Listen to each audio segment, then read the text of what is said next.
Good morning students. हम remote sensing के बारे में पढ़ रहे थे। तो आज का जो हमारा टॉपिक है वो है आपका स्टेज ऑफ रिमोट सेंसिंग, यानी कि आपका जो सुदूर संवेदन है उसकी अवस्थाएं क्या क्या है, किस प्रकार से हम रिमोट सेंसिंग की जो किन किन अवस्थाओं से गुजर कर हम आपका जानकारी प्राप्त कर सकते हैं। तो सबसे पहले आते हैं हमारा ऊर्जा का स्रोत। आपका जो फर्स्ट पॉइंट है सोर्स ऑफ एनर्जी। देखो, रिमोट सेंसिंग की पहली अनिवार्यता क्या है कि हमारे पास ऊर्जा का स्रोत होना चाहिए, जो जो कि हम जो लक्ष्य है उसके बारे में जानकारी प्राप्त कर सकते हैं, उसको क्या कर सकें, उस पर फोकस डाल सकें, उस पर से जब ऊर्जा गिरेगी तभी तो हमें उसके बारे में जानकारी प्राप्त होगी। तो जब हम सुदूर संवेदन में जो दूर संवेदन है या जो आपका सुदूर संवेदन है उसमें प्रयुक्त होने वाली जो ऊर्जा है वो दो प्रकार की होती है। फर्स्ट होती है आपकी नेचुरल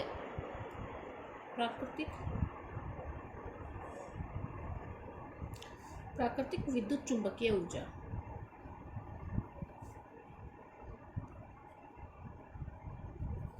प्राकृतिक विद्युत चुंबकीय ऊर्जा, ठीक है। और सेकंड होती है आपकी कृत्रिम या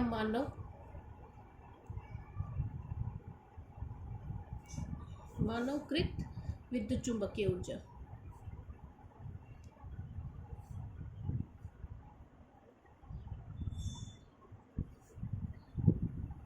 मानवकृत विद्युत चुंबकीय ऊर्जा दो ऊर्जाएं होती है, एक तो प्राकृतिक विद्युत चुंबकीय ऊर्जा, एक कृत्रिम। प्राकृतिक क्या है, प्राकृतिक नेचुरल क्या है, नेचुरल हमें कौन सी विद्युत चुंबकीय ऊर्जा प्राप्त होती है, किससे प्राप्त होती है, सूर्य से। सूर्य से जो हमें ऊर्जा प्राप्त होती है उसको हम बोलते हैं सौरिक विकिरण। और हमें जो पृथ्वी के द्वारा जो उत्सर्जित तापीय विकिरण प्राप्त होती है, ठीक है, यानी कि सूर्य से एक तो हमें सूर्य से प्राप्त होती है, एक हमें पृथ्वी जो हमें वापस छोड़ती है। पृथ्वी, आपको पता है पृथ्वी भी अपने धरातल से भी ऊर्जा है उसको विस्तृत करती है, तो उसको क्या बोलते हैं, थर्मल रेडिएशन बोलते हैं, तापीय विकिरण बोलते हैं, तापीय विकिरण। तो ये क्या है हमारे पास, प्राकृतिक नेचुरल विद्युत चुंबकीय ऊर्जा है आपकी। तो इनसे हम आप डाटा प्राप्त कर सकें। सेकंड होती है मानव या कृत्रिम निर्मित, जिसमें सबसे इंपॉर्टेंट होता है आपका रडार। रडार की फुल फॉर्म क्या होती है आपकी, radio detection and raving, RAV। ये रडार की फुल फॉर्म होती है, इंपॉर्टेंट है, आपको याद रखनी है, radio detection and raving. Radar की फुल, आपको पता होगा रडार है उसमें किसी भी प्राकृतिक ऊर्जा की आवश्यकता नहीं होती है, उसकी खुद की ऊर्जा होती है, कृत्रिम ऊर्जा पर निर्भर करता है। रडार है वो माइक्रोवेव जो कटिबंध होता है ना उसमें सक्रिय होता है। माइक्रोवेव कटिबंध में सक्रिय होने के कारण क्या करता है, जो माइक्रोवेव तरंगे हैं वो रडार को धुंध और बादलों में भी काम करने की क्षमता प्रदान करती है, जिसके कारण रडार दिन रात आपका काम करता रहता है। और ये दो काम करता है कि ये जो एक जो स्पंद होता है, जो पल्सेस होते हैं, कोई वस्तु होती है उससे कितनी देर में आपका जो संकेत जाता है और कितनी देर में संकेत वापस आता है, रडार या प्रतिध्वनि जिसको बोलते हैं, वो सब क्या करता है, नोट करता है। तो आपको याद रखना है, प्राकृतिक में क्या होता है, सूर्य और पृथ्वी की जो विकिरण ऊर्जा होती है उसको विद्युत चुंबकीय ऊर्जा होती है, वो प्राकृतिक होती है। और कृत्रिम या मानव निर्मित में कौन सा आता है, रडार आता है। रडार की फुल फॉर्म क्या आती है, रेडियो डिटेक्शन एंड रेविंग होती है आपकी।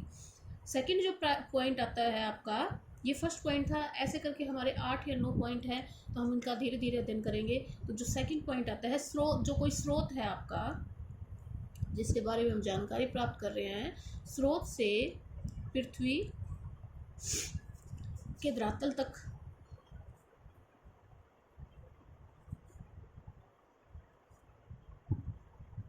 ऊर्जा का संचरण। कोई स्रोत है उसका पृथ्वी के धरातल तक ऊर्जा का संचरण, इसके बारे में देखो। सूर्य से जो हमारे पास ऊर्जा तरंगे रूप में विस्तारित होकर आती है वो किससे, प्रकाश की गति से चलती है। आपको पता है प्रकाश की गति कितनी होती है, 3 लाख किलोमीटर प्रति सेकंड होती है, ये प्रकाश की गति है।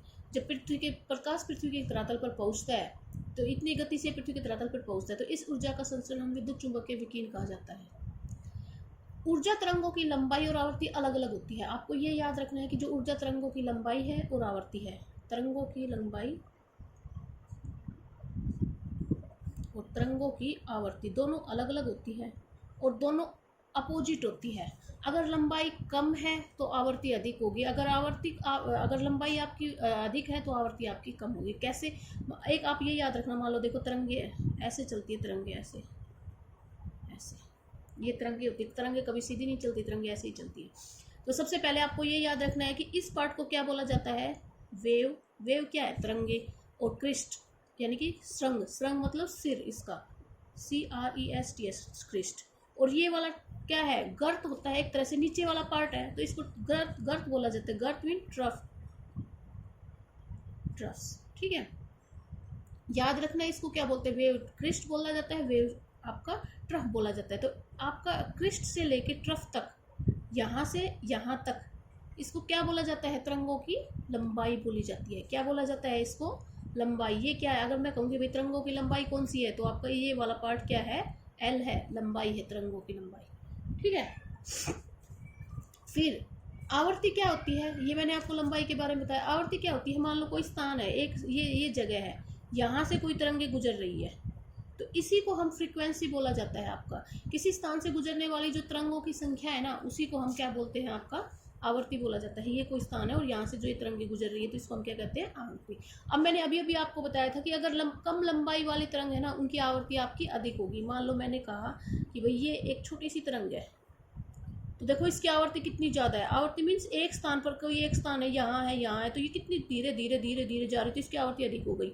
और मैंने कहा कि एक ऐसे तरंग है, ऐसे, अब देखो इसकी आवर्ती कितनी कम है कि एक बार तो ये यहाँ पे है, फिर ये यहाँ पे है, कितना डिफरेंस हो गया इसकी आवर्ती में। लेकिन ये यहाँ पे कैसे थी, ये ऐसे जा रही थी, तो ये देखो कितनी फ्रीक्वेंसी ज़्यादा हो गई। लंबाई कम है इसकी, लेकिन फ्रीक्वेंसी आपकी अधिक है। इसमें क्या है, इसकी लंबाई अधिक है लेकिन फ्रीक्वेंसी क्या है, इसकी कम है। तो ये आपको याद रखना है कि दोनों में डिफरेंस होता है। थर्ड हमारा पॉइंट आता है आपका, पृथ्वी के धरातल के साथ ऊर्जा की अन्योन क्रिया। पृथ्वी के धरातल के साथ जो ऊर्जा है उसकी क्रिया, अन्योन क्रिया। देखो interaction of energy with earth surface के कैसे उसकी अन्योन क्रिया। जब हमारे पास जो विद्युत चुंबकीय विकिरण आता है, जब भूतल पर जो उपस्थित वस्तु है उसके संपर्क में आता है, तो वस्तु ऊर्जा का क्या करेगी, अवशोषण कर लेगी, उसका संप्रेषण करेगी, ट्रांसमिशन कर देगी, परावर्तन कर देगी, उत्सर्जन करेगी। अवशोषण में अवशोष कर लेना, उसको ऑब्जर्व कर लेना, ठीक है। ट्रांसमिशन यानी कि एक वस्तु से दूसरी वस्तु में उसका ट्रांसफर कर देना। उत्सर्जन कर देना, अपने अंदर जो वस्तु, अपने अंदर जो उसमें उसको बाहर निकाल देना। तो ये सब करेगी कोई वस्तु।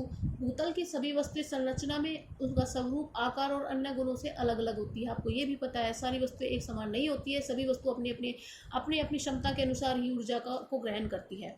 इन वस्तुओं को ऊर्जा ग्रहण करने की और उत्सर्जन करना, अभी अभी मैंने बताया, एक जैसा नहीं होगा, अपनी अपनी क्षमता के अनुसार करेगी। इसके विपरीत एक ही वस्तु की जो दृश्य खंड है, उसके अंदर और बाहर जो आप रिफ्लेक्ट करते हो, वो भी आपकी अलग अलग दिखाई देती है। जैसे फॉर एग्जांपल, आपका अगर शुद्ध जल से कोई भाग है, कोई शुद्ध जल का कोई भाग है, तो वो लाल रंग का दिखाई देगा आपको। लाल रंग के जो ऊर्जा क्षेत्र है उसका विकिरण, उसको ऑब्जर्व कर लेगा। ऊर्जा किरणों का सर्वाधिक अवशोषण वो करेगा। सेकंड, उपग्रह से जो हम प्रतिबिंब प्राप्त करते हैं, वो गहरे काले रंग के नजर आते हैं हमें। यानी कि जो आपका शुद्ध जल है, शुद्ध जल से कोई युक्त भाग है, वो स्पेक्ट्रम के लाल रंग को क्या करेगा, लाल जो वर्णक्रम है आपका, उसको क्या कर लेगा, सबसे अधिक अवशोषण करेगा। और जब हम उपग्रह से उसको हम जो इमेजरी प्राप्त करते हैं, उपग्रह से जो हम प्रतिबिंब प्राप्त करते हैं, वो हमें काले रंग के दिखाई देते हैं। तो इसमें यही बताया गया है कि जो अलग अलग जो आपके जो वस्तुएं होती है, अलग अलग जो आपकी धरातल पर जो वस्तुएं होती है, वो अलग अलग रंग का अवशोषण करेगी। उनके अवशोषण करने की क्षमता अलग अलग होगी, उनका रिफ्लेक्ट करने की क्षमता अलग अलग होगी, इसीलिए वो अलग अलग रंग की आपको दिखाई देती है। अब एक बात इसमें इम्पोर्टेंट है याद रखने के लिए, कि आप ये याद रखना कि हमारे जो धरातल के परावर्तन है, धरातल से जो परावर्तन होता है ना, वो दो प्रकार का होता है। एक को बोला जाता है सुव्यवस्थित परावर्तन,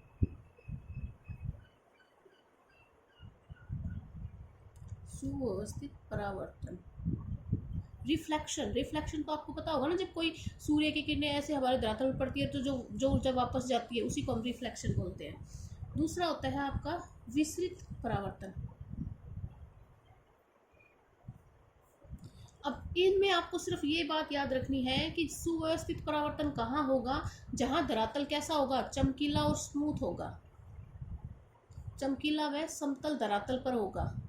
अगर चमकीला व समतल धरातल है, तो जो परावर्तन होगा वो कैसा होगा, सुव्यवस्थित होगा। तब कैसा होगा कि मान लो यहाँ से सूर्य है ये हमारा, और यहाँ पे कोई धरातल है हमारा, बिल्कुल स्मूथ धरातल है, यहाँ से इसकी ऊर्जा आई और डायरेक्ट वापस चली गई, ये ऐसे होता है। और अगर कोई मान लो ये ऐसे ऐसे ऐसे हमारा धरातल है, इस टाइप का धरातल है, उबड़ खाबड़, और यहाँ से ये जो हमारी ऊर्जा आएगी, तो ये यहाँ पे आई तो कुछ ऊर्जा इधर जाएगी, कुछ ऊर्जा इधर जाएगी, कुछ ऊर्जा इधर जाएगी, तो ये ऐसे होता है। तो अगर हमारा धरातल उबड़ खाबड़ है तो जो परावर्तन होता है उसको क्या बोला जाता है? आपका विसरित परावर्तन। यहाँ से जो परावर्तन होगा उसको क्या बोलेंगे हम? विसरित परावर्तन होता है। ठीक है, तो ये आपके 3 पॉइंट हुए हैं, बाकी के पॉइंट हम फिर कल करेंगे जो बच गए हैं आपके।